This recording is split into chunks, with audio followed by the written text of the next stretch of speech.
dire dans le creux de l'oreille, tu vois. Qu'est-ce qu'il pourrait te dire dans le creux de l'oreille? La date. La date. La date dans le creux de l'oreille. La Ouais. date du 18 juin. Monsieur Série est un podcast semi-amateur du label du 18 juin. Les labels du 18 juin, ils vous ont compris. Ton truc, il fait un nouveau pout pout pout.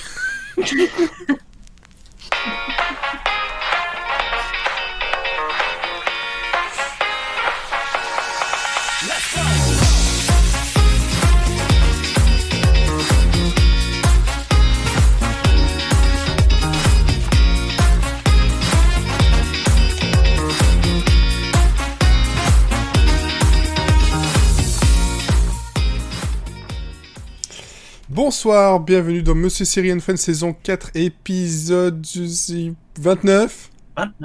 29 et j'étais perturbé parce que cette fois-ci le logiciel a partagé tout seul le fait que l'on était en live sur Periscope et sur YouTube. Voilà. Wow. La prochaine fois j'essaierai peut-être de me lier aussi à Facebook parce que je pense qu'il le fait. Normalement maintenant tout seul mais uniquement sur ma page donc c'est un peu chiant, faut être ami avec moi sur Facebook pour nous voir sur Facebook. C'est Bref. utile. Ben oui parce qu'en fait quand on... Ah aussi on est direct sur ma page Facebook. Je le vois. Ah c'est bizarre. Bref. Ah là là. Oui non en fait pour pouvoir être sur le groupe ou une page Facebook il faut payer. Voilà. Mais depuis peu c'est gratuit sur les pages à soi. Bon. Alors. Elodie. Oui. Olivier, comment allez-vous Oui. après cette semaine de vacances? Ça va bien. Parce que c'est encore Bah férié oui, pour ça va. vous aujourd'hui, mais pas pour la Belgique. Ah bon? Vous Ah fêtez non, pas les Ah, victoires. ah non, le 8 mai, on ne fait pas. Ah bon, d'accord. Non, Bah écoute, ouais, on a encore glandé aujourd'hui. Ah bah bravo. C'est du joli. C'est du joli. Ouais. On n'abusera pas. Hein. Donc, non, bien sûr. Donc voilà, ça va, globalement ça va. On va dire ça. Et attention, suspense pour ce podcast, c'est de savoir, vu qu'on est en live, est-ce que le live va continuer jusqu'au bout ou est-ce que on va m'appeler dans 5 minutes pour dire finalement ça va pas trop, faudrait qu'on aille à l'hôpital, je dois accoucher. Ouais. C'est le mystère. Ça, il y a du, il y a du, franchement, il y a du gros suspense là quand même. Hein. Ah, je prends C'est énormément de risques. Ah ouais. Vous imaginez pas à quel point je prends des risques pour pouvoir vous faire ce live et cet enregistrement et pas vous Moi, laisser 2 semaines sans. Je Moi, tremble là.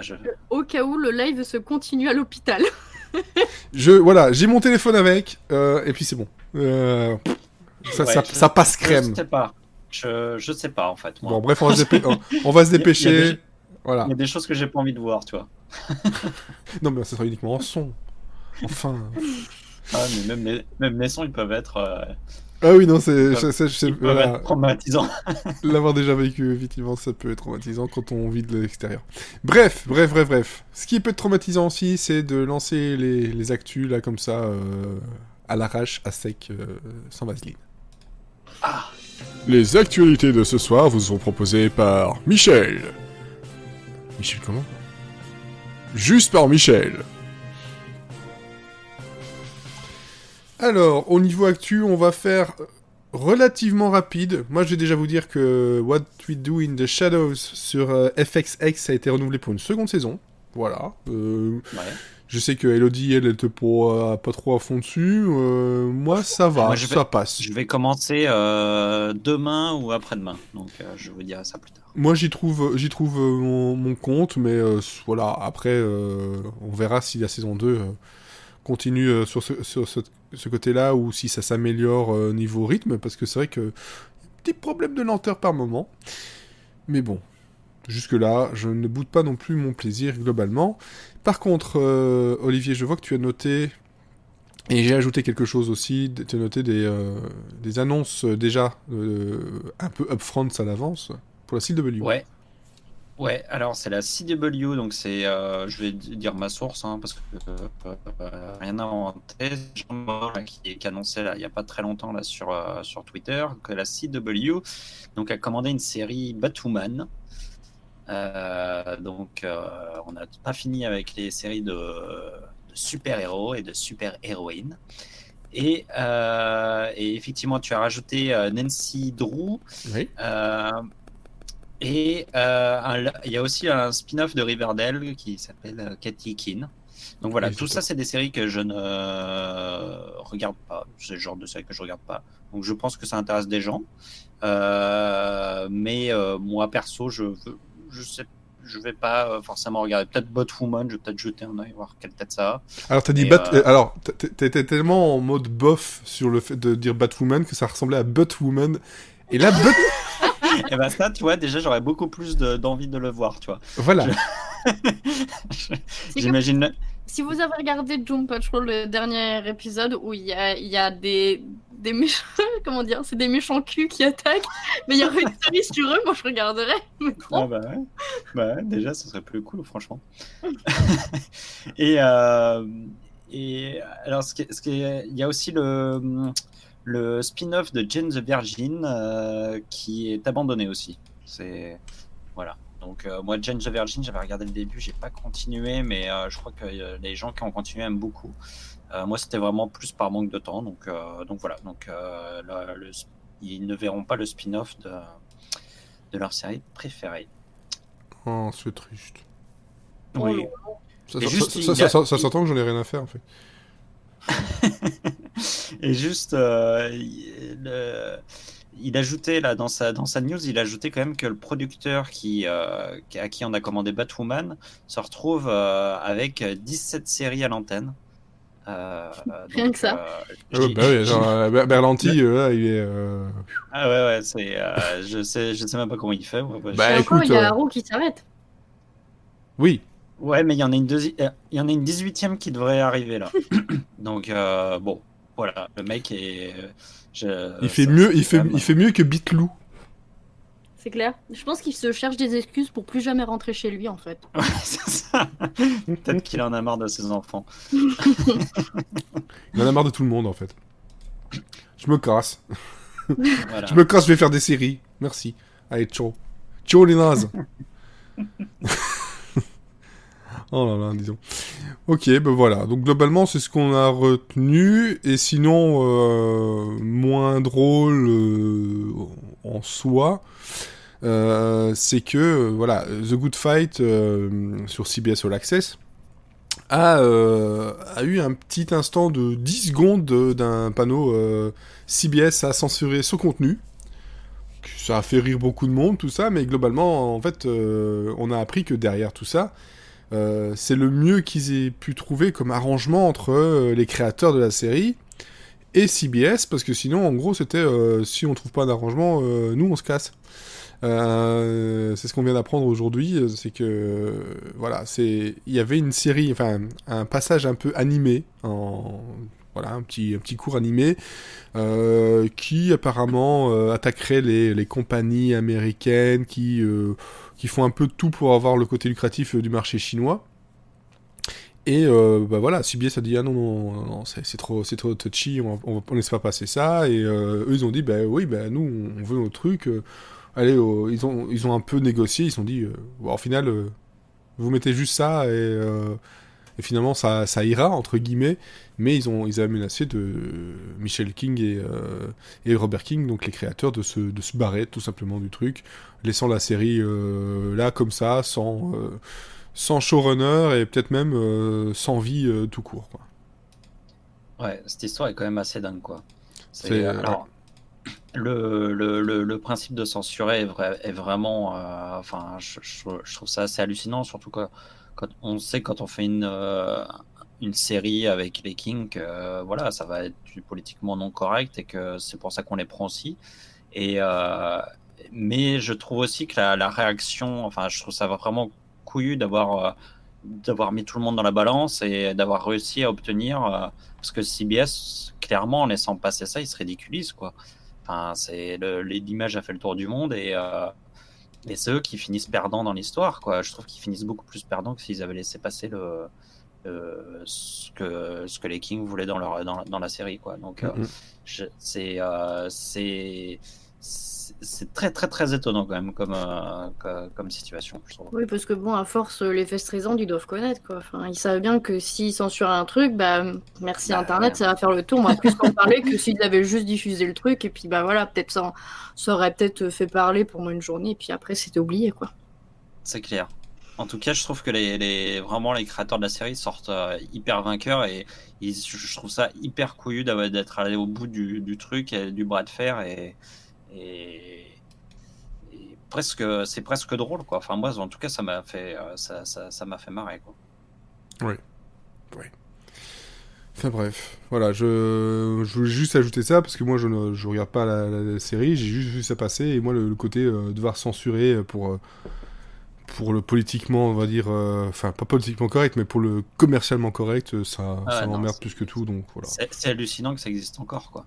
Ouais, c'est Les effectivement c'est hallucinant. mecs ont vraiment rien compris à notre monde, à rien. Enfin, ils savent très bien que ça va faire un tollé, surtout en ayant. Enfin, soit tu le fais vraiment, tu censures complètement, et puis les mecs, tu les vires s'ils veulent pas, soit tu.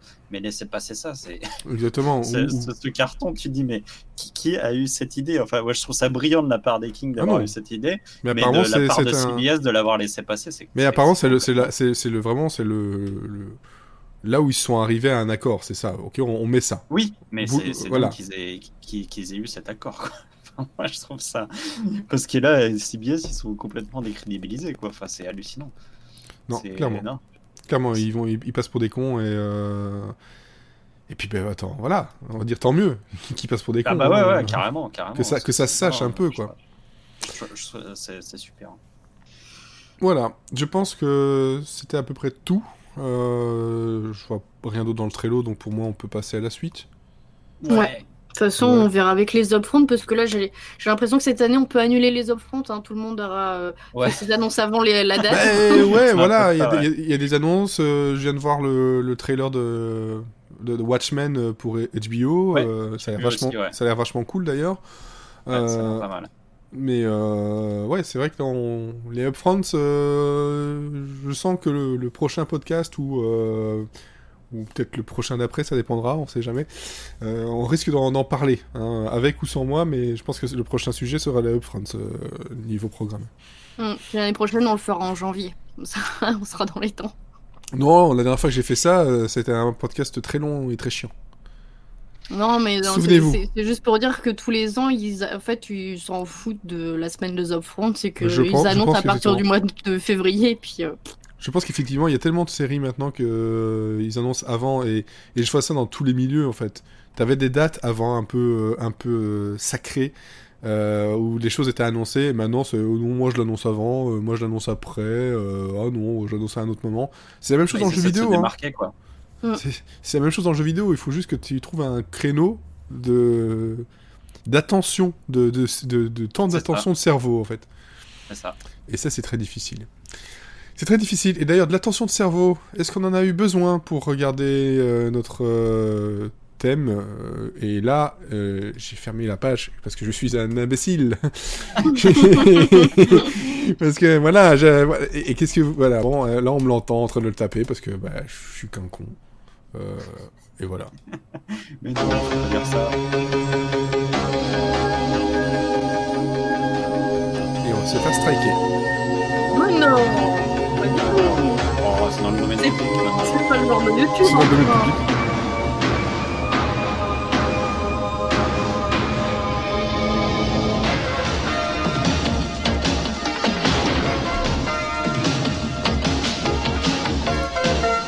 Est-ce que j'ai envie de la tête? Oui, totalement.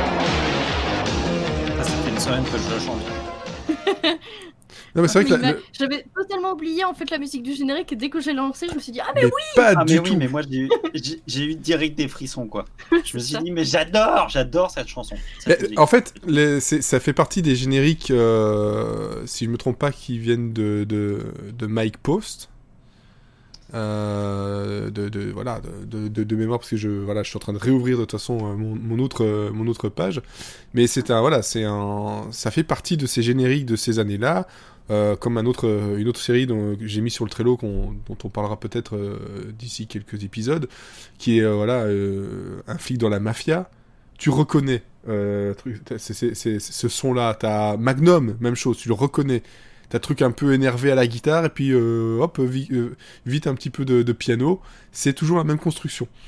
Mais c'est clair que c'est le genre de choses qui...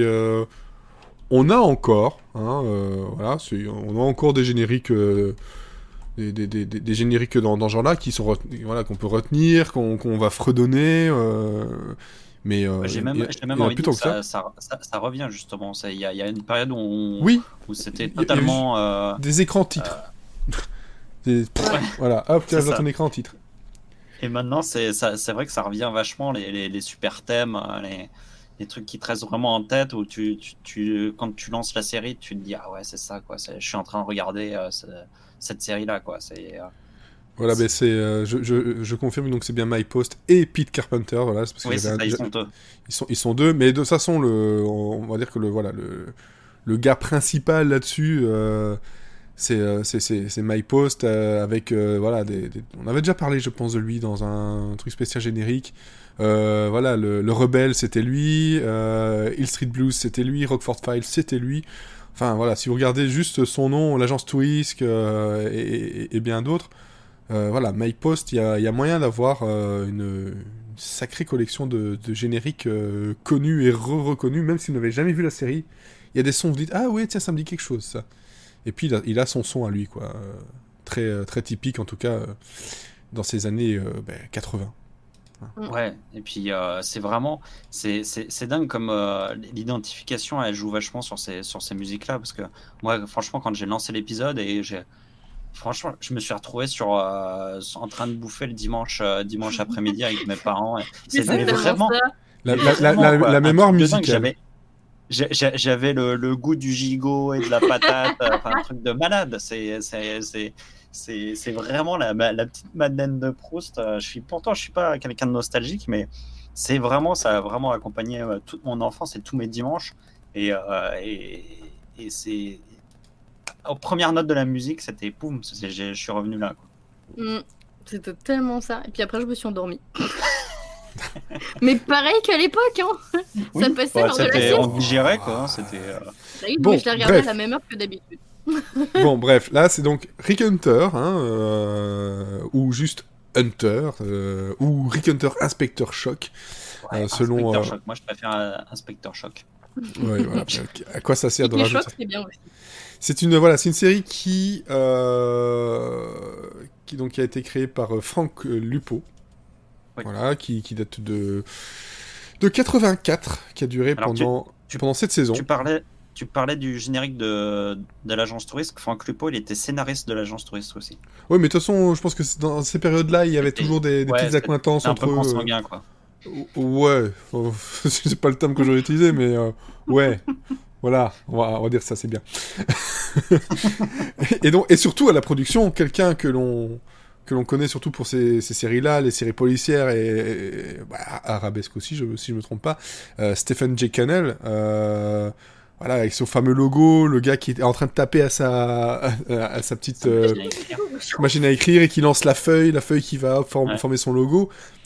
C'est ça fait la lettre C, waouh. Ça fait la lettre C, et c'est le genre de générique et de générique de fin que vous avez pu voir pendant des années, les après-midi, on va dire sur TF1, hein, surtout sur TF1, parce que c'est le genre de série qui ne passait pas ailleurs, en tout cas pour nous, hein, voilà, c'était TF1, TMC, RTL9, en tout cas pour la France et Belgique.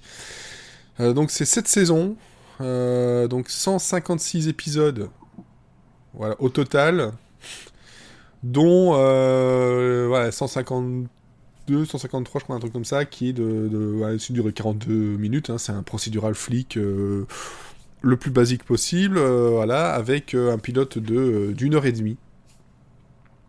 C'est celui qu'on a regardé. parce que c'est bien souffrir. Non, en fait, pas tant que ça. Non, c'est juste que... En fait, dans mon souvenir, c'était beaucoup mieux, mais c'était pas aussi pire que Columbo, tu vois. C'est pas le même genre. C'est pas le même genre du tout. Et donc, de quoi ça parle Rick Hunter, donc ça parle d'un inspecteur de la criminelle de Los Angeles, qui s'appelle Rick Hunter, hein, tout simplement, qui est en gros pour moi c'est le petit cousin de l'inspecteur Harry. Et je pense que dans le pilote, on a des clins d'œil clairement à l'inspecteur Harry dans les plans et la façon dont il se pose. Ah ouais, c'est carrément même la version télévisuelle de l'inspecteur Harry. Ouais. Exactement. Et c'est quoi? C'est un mec, voilà, qui le commissaire ne l'aime pas. C'est le gars avec qui on va refiler la bagnole toute pourrie. Apparemment, on comprend dès le départ que il a quelques problèmes avec son passé. Et il est un peu puni, on va dire. Et bon bah très vite, pour éviter de se voir refourguer un coéquipier, il va se dire tiens je vais aller voir un autre mouton noir de la police qui s'appelle Didi McCall, hein, donc une policière qui elle aussi n'est pas très aimée, qui est plutôt dans les mœurs, et ils vont se dire bah écoute tant qu'à faire on va être ensemble. Et bah voilà, en gros ça parle là-dessus, c'est les flics qu'on n'aime pas mais qui sont très efficaces, trop peut-être. Ah oui, ça, ils sont efficaces. Ouais. Derrière eux, il n'y a plus rien. Quand ils passent, en général, il n'y a plus de témoins, plus de... Les gens plus sont de morts. voitures, surtout. Plus de voitures. Exactement, parce que c'est ça le truc avec les genres de séries de cette époque-là, c'est que on aime bien les actions, on aime bien les courses-poursuites, énormément de courses-poursuites. Et des bagnoles ralenties qui se cassent. Ah bah, la voiture qui fait des tonneaux, c'est le truc qui revient à peu près toutes les 3 scènes. Un petit coup de flingue et hop, ta voiture elle se retourne nickel. Mais en fait, ils ont le même budget voiture que Alerte Cobra. Non, je pense qu'ils ont peut-être plus de budget quand même, parce que Alerte Cobra, c'est un peu fauché par moment. Ouais, mais il y a toujours plein de cascades de voitures. Genre, t'as jamais vu un autoroute comme ça de ta vie, hein. Oui, bon, en même temps, Alerte Cobra, c'était justement les policiers de l'autoroute, donc ce serait un peu con qu'il n'y ait pas de bagnole. Oui, mais quand tu vois la série, bah, t'as pas vraiment envie de circuler chez eux. Hein. Non, non, c'est sûr, c'est sûr. Donc voilà, on a vu donc cet épisode-là qui nous racontait les débuts. Hein. Globalement, le premier épisode, enfin la première partie de à peu près 42 minutes, c'est clairement l'installation du crime on va dire de la semaine, hein, si on veut rester dans le classique, et des personnages. Ça c'est le tout. Et puis le deuxième, c'est plus l'enquête en elle-même. On va séparer ça comme ça, donc c'est clair, on peut pas dire, voilà, j'ai vu le pilote si on a vu que la première partie, parce qu'il nous manque quand même la fin. Même si, comme tu le disais, Elodie, t'avais compris dès le départ. Oui, bon, c'est pas très sorcier non plus. Hein, voilà. Donc il y a une voilà, il y a une sombre affaire de meurtre de femmes blondes le mercredi. De femmes blondes qui aiment la country. Ouais. Du mercredi. Et là-dessus, moi j'ai noté juste un truc, et puis je vous laisserai donner vos avis. Moi, ce que j'ai aimé quand même, c'est qu'on débute la série par, en tout cas la première musique après le générique, par du Creedence Clearwater Revival. Mais oui. Et là, moi j'étais là, je fais, mais oui, putain, ça tu fais bien, là tu commences bien, là tu me fais plaisir. Bon, après, il y avait d'autres musiques qui étaient justement au début du deuxième aussi, toujours quand on retourne dans ce bar, country. Voilà, il y a de la musique rock sudiste, country, machin. C'est ma cam, donc ça me va. Mais ça va bien dans la sauce, en fait. C'est un tout. En fait, il pose clairement le contexte très américain, quoi. C'est le flic américain avec son gros pistolet qui va faire ses enquêtes sur des trucs typiquement américains, quoi. Tout est hyper américain dans cette série, quoi. Donc c'est la country, c'est vraiment l'image qu'on en a. Donc c'est pas innocent de commencer par ça, parce que on pose direct la série en disant regardez, vous allez voir un show américain, quoi. Mm-hmm. L'inspecteur Harry en tête, si vous connaissez le film avec. Voilà, exactement. Avec merde, j'ai un trou de mémoire. Clint Eastwood. Clint Eastwood. Oh là là. Là, avec ce trou de mémoire que je viens d'avoir à cause de la fatigue, c'est Clint Eastwood ma gueule là. et après Clint Eastwood nous, hein, mais bravo. Non mais voilà, c'est vraiment très très. C'est ça comme tu dis, américain, le seul flic macho, mais pas trop quand même. Ouais, mais alors Alors, ouais, c'est ça en fait. Moi, ce qui m'a le plus surpris, c'est que je me souvenais d'un flic très très macho. Et Mais en fait, là, je l'ai pas trouvé si macho que ça, quoi, Non, en non. c'est fait. plus dans la déconne, mais en fait, il est attentionné, quoi. Enfin, Mais en fait, je pense qu'il y a le, parce que j'ai relu aussi, j'ai vu des interviews de justement Stephanie Kramer qui donc joue le sergent Didi McCall. En tout cas, voilà, elle est là dans les 6 saisons sur 7. Après, elle a été remplacée par 2 personnes. Ça n'a pas duré très longtemps. Qui disait que oui, voilà, il jouait le côté macho, mais qu'en fait, Fred Dreyer, qui est donc le Rick Hunter, qui en fait c'est pas du tout ça, il est tout l'inverse, il est super attentionné, et je pense qu'en fait on a le faux macho qui arrive, voilà, le naturel revient au galop assez vite, un macho quand même voilà, de 2 mètres de haut quasiment, pour avoir été vérifié, ça doit être impressionnant quand même de jouer avec lui. Ouais, bah, surtout, et puis pour le cadreur, c'est pas facile parce que des fois, il y a des cadres où tu la vois à peine, elle, et puis Ouais, mais c'est ça, mais il fait. et lui, il a la tête coupée, alors c'est Ouais, pas mais facile. elle est, on va dire qu'elle est de taille, je sais pas sa taille, mais je pense qu'elle doit être de taille, voilà, moyenne ou petite, mais lui, c'est Ouais, il est un très ancien grand, ouais. footballeur américain qui fait 2 mètres, enfin, il fera 1m98, donc ouais, on va dire 2 mètres, on va arrondir. Mais c'est une armoire à glace, en fait. et oui, Mais mais on dirait pas comme ça en fait dans la série, c'est marrant parce qu'il est pas non plus montré comme, comme un Schwarzenegger par exemple. C'est pas la force brute. Non, mais c'est ça, je pense que le mieux, c'est si jamais vous avez vu, voilà, l'inspecteur Harry, c'est Rick Hunter, c'est l'inspecteur Harry Hunter. Toi, c'est... c'est ça. Mais... Et elle, Didi McCall, c'est on C'est va la dire grande gueule. c'est la grande gueule, c'est la femme indépendante, En fait, ils sont tous les deux des clichés totalement opposés. Mm. Mais qui arrivent à trouver un ensemble qui fonctionne. Parce que, ouais, bon, c'est ça, voilà. quoi. Ils se complètent très bien et surtout, ils se respectent l'un l'autre, quoi. Mm. Et justement, c'est là Et très où je vite. trouve que il est pas si macho que ça, c'est que finalement, dans l'épisode qu'on a vu, la seule personne qui arrive à voir des choses de Rick Hunter et qui arrive à se faire C'est respecter elle. par Rick Hunter, c'est elle. Et Ouais. alors que les autres, ils peuvent dire ce qu'ils veulent, il en a rien à secouer, quoi. Non, non, Mm. c'est ça. Et ils fonctionnent tous les deux très bien ensemble. Et c'est ce qui fait, je pense que. Après, oui, peut-être l'épisode est un peu long. Et c'est vrai que 1h30, c'est. Pour ça, c'est long. Hein, faut l'avouer. C'était à l'époque comme ça. C'était des doubles épisodes et des mini-films.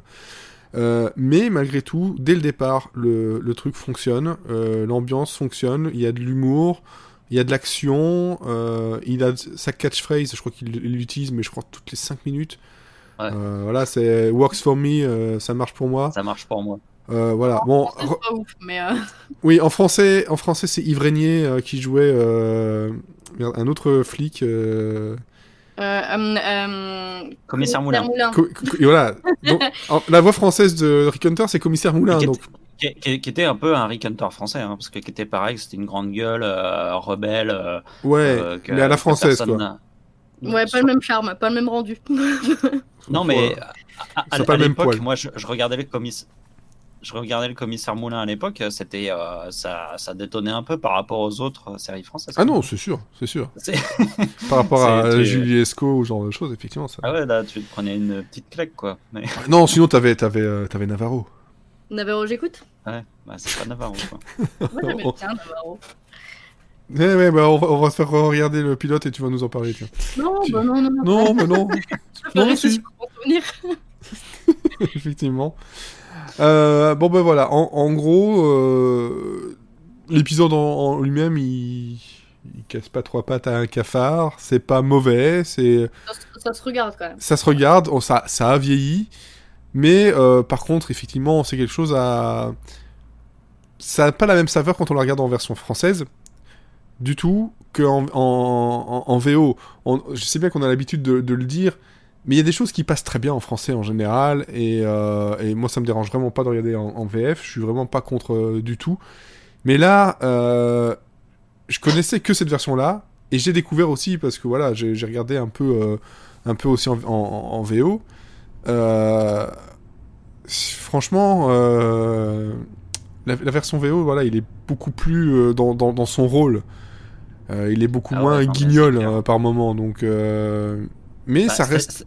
c'est-à-dire, en fait, c'est une série qui est relativement sombre, quand même, Ouais. qui se passe dans des quartiers un peu pourris. Surtout le pilote. Alors, en fait, la suite de la série va être un peu plus dans les quartiers chics et tout, mais Ouais. le pilote, ça se passe vraiment dans les quartiers pourris. Et le problème, c'est qu'en français, t'as ces voix qui en font des caisses, qui rendent les gens complètement guignols, mais qui en fait qui atténuent le côté un peu sombre, je pense qui était un peu dur pour TF1 et pour les chaînes françaises. Ouais. Et c'est vrai que c'est vrai que quand on était gosse, on se rendait pas compte de la différence entre l'image et le son. Maintenant, quand on le regarde en français, clairement, tu te dis, attends, c'est pas possible que le mec il ait cette voix-là, quoi.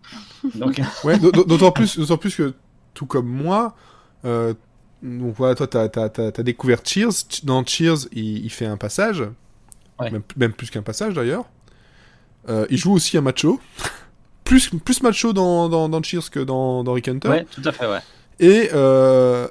Et bon, bah voilà, là on l'entend en anglais, il a pas la même Il est plus impressionnant, tessiture. quoi. Voilà, il est plus impressionnant, il impose. Il a une voix d'un mec qui fait 2 mètres. Yves Régnier, je sais pas combien il fait, mais il fait pas 2 mètres. Ouais. Et même Didi McCall. Didi McCall, elle est beaucoup plus crécelle, effectivement. Et ouais, ils lui ont mis une voix de poissonnière, là, Et toutes les femmes en général, mais je crois que c'était vraiment lié à l'époque, elles avaient toujours des voix un peu nasillardes la Titi parisienne. en fait. Ouais. Un peu. Enfin, on a l'impression que c'est Régine qui fait les. Ouais, c'est pas Régine, hein, c'est pas Régine, c'est. Ouais, et là, tu as 18 ans et tu n'as pas la ref. Non, t'as pas la ref. Et là, donc, c'est Annie Balestra, qui est justement la voix de Didi McCall. Et donc, si je regarde ce qu'elle a fait dernièrement, elle a fait Flo dans Cars 1, 2, 3. Voilà, elle jouait aussi, je pense, j'en vérifie. Ouais, Mystérieuse Cité d'Or. Voilà, c'est une voix quand même connue. Elle a fait la voix de Barbara Streisand aussi dans pas mal de choses. Donc voilà, c'est Fran Drescher dans La fièvre du samedi soir. Bon.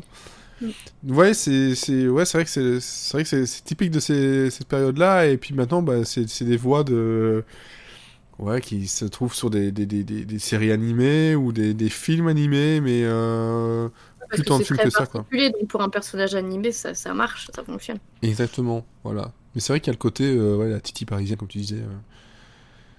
Mais bon. Bon, voilà. C'était donc Balestra et puis Yves Régnier, donc pour et puis les autres personnages, globalement, il n'y en a vraiment aucun qui ressort réellement, pour être franc. Non, il n'y a que le capitaine, moi, ça me fait marrer parce que tu vois qu'il hurle, mais sa voix française, pas trop. Oui.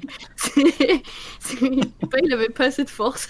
Mais non, mais en fait, c'est ça, quoi. Ils ont tout atténué, en fait. C'est vraiment, ils ont fait en sorte. Ils ont édulcoré un peu le truc. Ah, mais carrément, quoi. Ouais. Carrément. Et en fait, j'ai presque regretté de ne pas l'avoir vu en VO parce que je pense que ça donne une autre dimension quand même à la série. Moi, j'ai juste, voilà. Je vais regarder. Moi, je l'ai vu en VF parce que de toute façon, on avait la même source tous les trois. Mais j'ai été trouver voilà, sur Dailymotion, comme ça vous le savez, la version originale. Et clairement, c'était pour faire la comparaison. Parce que je me disais aussi qu'il y avait un truc qui collait pas, même parfois dans la synchro labiale. Et puis dans la posture des gens, je me suis dit, il y a un truc qui va pas, quoi. Il y a un truc qui coince. Après, on s'y fait, parce que toi, au début, ça gêne un peu. Ouais, c'est ça. Mais après, tu rentres vraiment dans la série comme dans une série policière du dimanche après-midi, quoi. Et puis voilà. C'est là où la série est quand même bonne, c'est que malgré tout, malgré ça, moi j'étais quand même dans le truc, quoi. Ah oui, donc, pendant 1h30, moi j'étais dans le truc et je me suis pas ennuyé. Ouais, tout à fait. Je me suis pas ennuyé, j'ai trouvé ça, c'était captivant. J'ai eu un petit coup de mou, et puis. En fait, la première partie, je trouve qu'elle passe super vite, c'est après. Ouais, exactement. J'ai pareil, j'ai eu un peu plus de mal sur la deuxième partie. C'est ça que je disais, c'est que en fait, ils auraient pu, ça aurait peut-être un peu été trop rapide, mais c'est le genre de choses qui peuvent tenir en un seul épisode. Ouais. Oui, oui, on va faire un truc de 50 minutes, et puis... Oui, voilà, il y a des choses qui peuvent être éjectées, il y a des trucs qui étaient super drôles, voilà, mais c'est vrai que la deuxième partie, et comme on était déjà plus ou moins enfin, au courant, on avait deviné le dénouement, c'était bon, allez, t'avances un peu là, ça me paraît un peu long quand même ton enquête. Mais oui, bon, Ouais, c'est mais bon, honnêtement, c'est pas grave parce que ça permet aussi de poser la relation entre Rick Hunter et Didi McCall, quoi. qui est le truc, C'est, qui est de toute façon le truc le plus important de la série. Bah, c'est ça. Et ça marche quand même super bien. Et c'est ce qui fait qu'après, la série sera bien. C'est que justement, ils ont. Alors, c'était peut-être un peu long, mais ils l'ont bien posé dès le début. Ouais. Et surtout, elle marche dès le début, quoi. C'est Ah ça oui, qui non, est. Et puis ils ont pas joué sur ce que j'aime bien aimer, c'est qu'ils jouent pas sur le côté du ah on va se détester. Non. Ouais, non, c'est ça. Et inversement, ils jouent pas du tout sur le côté ah, ils tombent amoureux. Non, Tu non vois, plus. on sent dès le début que c'est une relation qui va être à la fois professionnelle et à la fois amicale. Voilà. Et Plus c'est qu'il deux n'y a personnes pas qui de se, tension sexuelle, quoi.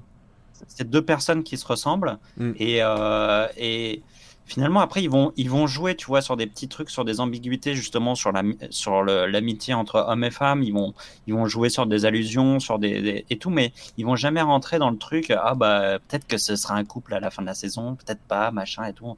Non, ça existera jamais. Enfin, j'ai souvenir que Mm. j'ai Non, non, non. ça se passe Non, jamais non. de la série, quoi. Non, non, non, non. D'ailleurs, de toute façon, voilà, c'est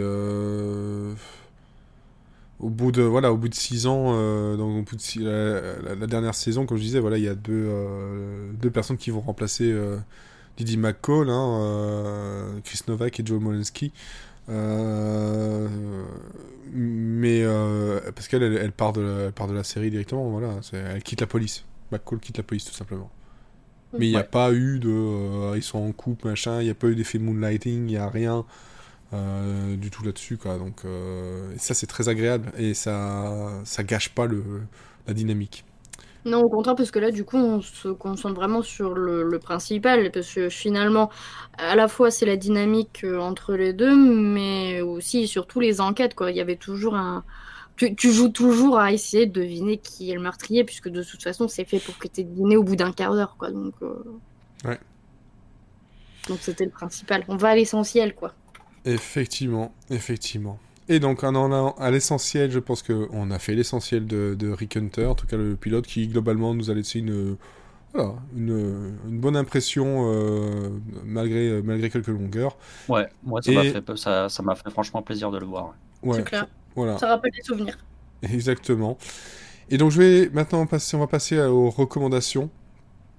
Et c'est surtout toi, hein, Olivier, qui a quelque chose à recommander. Il est venu l'heure de vous recommander des trucs. Ou pas. Yeah.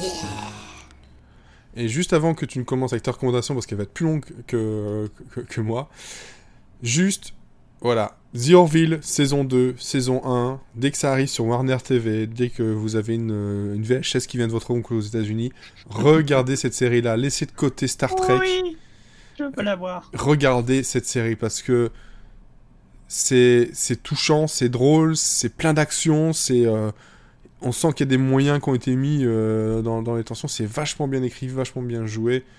Et le dernier épisode de la saison 2, il est ma boule. Enfin, les deux derniers épisodes, mais surtout le dernier, il est ma boule. C'est une très très grande série et j'espère qu'elle sera renouvelée Ouais. pour une saison 3. Déjà, Bon.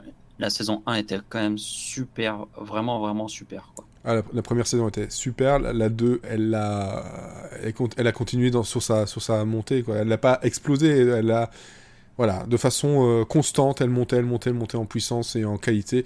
Et chaque épisode, on est content de retrouver tous les personnages. Il n'y en a pas un qu'on aime moins que l'autre. Et franchement, non, c'est une très bonne série space opéra, entre guillemets. Voilà, c'est le Star Trek de notre génération. Donc, toi, par contre, tu as regardé...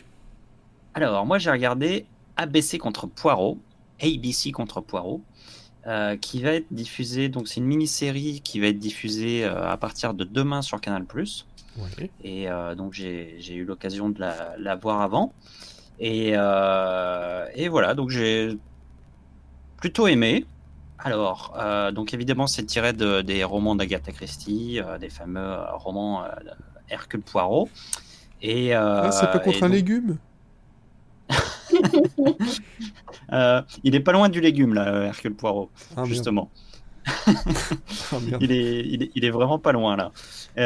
Donc justement, c'est vraiment, en ce moment, c'est très à la mode, en fait, d'essayer de moderniser ces romans qui sont connus de tout le monde. Donc on voit, je sais pas combien de films sur Mort sur le Nil, Crime de l'Orient Express et compagnie et tout. Et donc là, ce qui est intéressant, c'est qu'ils adaptent un roman qui est un peu moins, qui a été un peu moins adapté, qu'on a un peu plus oublié, et qui s'appelle ABC contre Poirot, qui est un des derniers Hercule Poirot qui a été écrit. Et alors, de quoi ça parle, ce roman en série? Donc en fait, c'est ce que je te disais, c'est que le Poirot est quasiment est pas loin du légume puisqu'il a vieilli. Il est vraiment sur la pente descendante. Tout le monde se fout un peu de lui. Il est plus du tout célèbre. Il est complètement oublié par tout le monde. Il se morfond un peu dans son quotidien qui est assez terne dans son petit appartement anglais. Et en fait, un jour, il commence à recevoir des lettres d'un certain ABC, qui sont des lettres très provocatrices et dans lesquelles l'auteur dit qu'il va commettre des meurtres. Donc ça titille un peu l'intérêt de notre cher Hercule Poirot. Ça titillerait l'intérêt de n'importe qui en même temps. Ouais, mais il reçoit plein de lettres de menaces et tout, parce qu'en fait, il y a toute une histoire un peu secondaire sur les étrangers en Angleterre et tout. Enfin bon, je détaille pas, mais il reçoit plein de lettres un peu bizarres tout le temps, et celle-là attire particulièrement son attention. Et puis un jour, il y a un meurtre qui est commis sur la personne de Madame Asher à Andover, donc une personne qui a son nom commence par A dans une ville qui commence par A. Et puis, très peu de temps après, une certaine Madame Bernard à Bexhill qui est assassinée, donc une personne dont sa première lettre est B et qui habite dans une ville dont la lettre est B. Donc Poirot comprend que le tueur va tuer une personne pour chaque lettre de l'alphabet. Et à chaque fois, il lui envoie une lettre pour lui dire où est-ce qu'il peut trouver la personne qui va mourir. Donc voilà, il y a un jeu qui se crée entre les deux. Et donc Poirot s'adresse à la police, sauf que la police, on a un peu marre de ce vieil homme qui commence à courir sur le champignon, qui arrête de leur donner des leçons. Et donc, il n'est pas vraiment pris au sérieux. Et voilà, donc il va se lancer tout seul dans son enquête. Ouais. On dit courir sur l'haricot, sur le champignon. Oui, c'est mignon. C'est vrai. Pendant un moment, je me suis dit... C'est pas ça quand même qu'on dit. Non, on appuie sur le champignon, on court sur le haricot. T'as raison. Je suis perdu dans tous ces légumes là. T'en fais une soupe. Donc là on rigole, mais en fait la série elle est très sombre. Comme Game of Thrones. De quoi? Comme l'épisode de Game of Thrones. Ils ont oublié de tourner la lumière. Eh ben exactement. C'est un vrai choix des créateurs. C'est un tout petit peu plus éclairé que Game of Thrones, mais c'est le choix des créateurs, ça a été clairement de faire une adaptation hyper sombre et très crépusculaire. On est vraiment sur la fin de vie de Poirot. Et on est vraiment plus dans Seven que dans les petits meurtres d'Agatha Christie, si on doit comparer plusieurs adaptations. Effectivement. Et moi, non, mais c'est vraiment l'atmosphère d'un Seven, quoi, très glauque, très poisseux, très ce face-à-face entre un flic et un meurtrier. Et je trouve que c'est assez réussi de ce point de vue. L'ambiance est hyper bien retranscrite. Bien. Pardon. Et l'image est très sombre, donc là, effectivement les fans de Game of Thrones qui ont trouvé que l'épisode 3 était pas assez éclairé, c'est pas pour eux. Il y a un meurtrier qui est un mec très très chelou, on sait directement qui c'est, il n'y a pas de suspense, mais le mec est hyper chelou et il a des penchants masochistes, c'est dur à dire. Oui. Qui donne quelques frissons. Il y a des scènes que moi j'ai pu à peine regarder parce que j'aime pas du tout ça quand on se fait mal. Et puis on a un Poirot surtout qui est interprété par John Malkovich et qui est vraiment sur la pente descendante, qui est presque pathétique, qui ne retrouve finalement sa vivacité qu'à travers ses meurtres. Et c'est vrai que c'est un peu tristoun de voir un mec ne vivre qu'à travers la mort des autres, quoi. Donc je trouve ça assez bien vu du côté psychologique du personnage. Et on est vraiment loin des poireaux flamboyants et plein de gouailles qu'on a pu avoir par le passé, qui étaient haut en couleur. Et là, c'est pas du tout le cas, quoi. Il est hyper sombre. J'imagine des poireaux flamboyants. Mais oui, mais pareil. Mais oui. À chaque fois que j'entends poireaux, moi je vois le légume, moi. Les poireaux flamboyants. Ils sont plein de couleurs. Oui, bon, c'est vert. Poireaux flamboyants. Donc voilà. Donc moi, honnêtement, ça m'a vraiment tenu en haleine pendant ça dure 4 épisodes, donc c'est assez court. 4 épisodes de combien de 1 heure? Oui, c'est 45, entre 45 minutes et 1 heure, ouais. D'accord. Donc, moi, j'ai 2 petits bémols. Le premier, c'est le choix de John Malkovich, que je trouve pas. Enfin, c'est toujours pareil, quoi. Il sait pas parler français, alors que des fois, Hercule Poirot parle en français, et du coup, ça fait vraiment des moments très très gênants parce qu'il galère vraiment. Ouais. Surtout qu'il y a une storyline secondaire qui montre que les étrangers sont pas bien vus en Angleterre et tout, et que du coup, là, tu crois pas une seconde, tu sais très bien qu'il est pas étranger. Donc ça, c'est vraiment le choix. Même si j'adore l'acteur et tout, honnêtement, il n'est pas crédible dans le rôle d'un Belge, quoi. Et mon deuxième petit bémol, c'est le découpage de la série, qui est très très maladroit, je trouve, et qui donne vraiment le sentiment d'avoir un long film coupé en 4. Il coupe un peu n'importe quand, sans vraiment donner de suspense pour donner envie de regarder l'épisode d'après. T'as une scène, pof, c'est la fin, tu fais bon, ok. T'as vraiment l'impression qu'ils ont monté le truc, et puis qu'après ils ont coupé ça en 4 parts à peu près égales, quoi.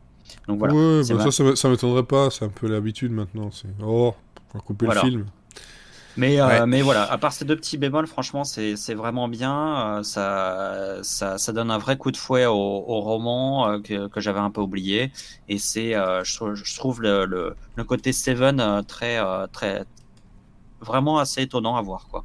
Donc c'est à voir sur Canal+ demain à 21h, et puis après en replay avec notre ami MyCanal. Bien entendu. Bien entendu, Monsieur MyCanal. Ok, très bien. Donc voilà. Je pense que c'est tout pour cet épisode 29 de la saison 4 de Monsieur Seri and Friends. On vous remercie de nous avoir écoutés. Je vous remercie tous les deux de m'avoir accompagné dans ce moment difficile où ma fatigue me fout des claques. Et cet épisode avec des poireaux flamboyants. J'imagine le poireau qui hurle en feu, quoi, maintenant. J'imagine. Enfin, bref. Alors, c'est pas du tout ça, la série. Non, c'est dommage, parce que c'est ça, moi, je veux voir. C'est clair. Bon, tu dois trouver ça dans Rick et Morty à un moment donné. Non, mais il y avait un poireau, là, dans Tempête de boulettes géantes numéro 2. Oui. Il y avait un jeu de mots, en plus de ça. Ah, there is a leak on the boat. Et puis, on voit le poireau. Parce que, justement, leak, ça veut dire poireau en anglais. Donc, voilà. Et ça veut dire fuite aussi. Bon, bref. Le mot de la fin, Olivier. Champignon. Ah. Elodie. Pot au feu. Ah, moi je reste quand même sur le. Ce serait un double mot, mais le poireau flamboyant. Et rien pour Rick Hunter. Attends, non, voilà, non, rien du tout. Non, mais c'est El Fuego del Poirot, quoi. C'est. Si on veut faire un petit mot sur Rick Hunter, c'est suffit de pomper un peu, ça vient tout seul. Ouais, ça marche pour moi. Comme il dit en français. Allez, bonne série, bonne fin de semaine, bonne soirée, bonne écoute et surtout... Bon Jovi. Il veut pas? Ça marche pas?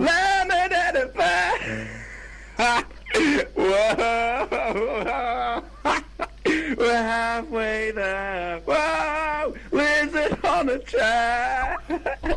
Whoa, we're halfway there. Qu'est-ce que c'est? C'est un enregistrement de moi? Je nous invite à tes Whoa, lipstick on a pack.